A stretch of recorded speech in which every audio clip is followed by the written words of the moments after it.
अब पूरा दारू चालू है बा आ गरीब आदमी के परेशान कर जाता तो बोले के परेशानी का कर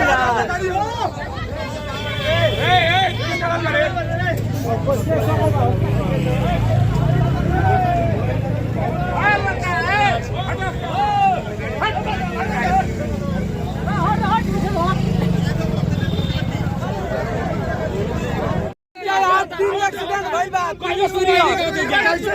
लगातार 15 तारीख से एक्सीडेंट हो रहा है। रोड बनी गाड़ी अभी ना आती, जब यहाँ ठोका नहीं बनेगा तब तक गाड़ी नहीं हटेगा। 15 तारीख से लगातार यहाँ पे एक्सीडेंट हो रहा है।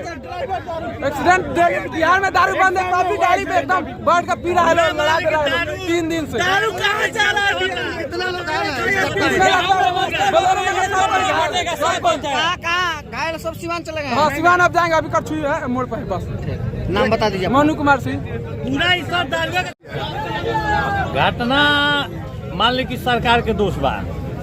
गरीब आदमी जब मान ली कि आवता तो ओकरा में पाइप लगावल जाता मजदूर आदमी के, तो के जब आवता तो ये लोग खातिर व्यवस्था नहीं खे, ये लोग के पाइप ना लग सकेला।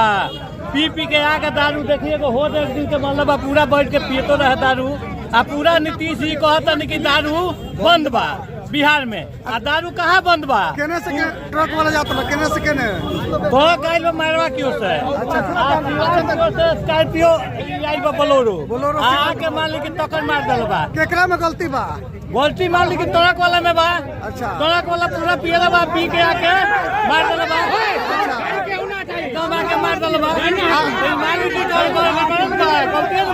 बोलेरो में कितना लोग सवार थे? जी बोलेरो में कितना लोग सवार थे? बोलेरो में कितना लोग सवार थे? इनमें 10 आदमी वाला है, 10 आदमी। अच्छा 10 आदमी कितने लोग घायल और कितने घायल? सारा लोग घायल बा में। अच्छा पूरा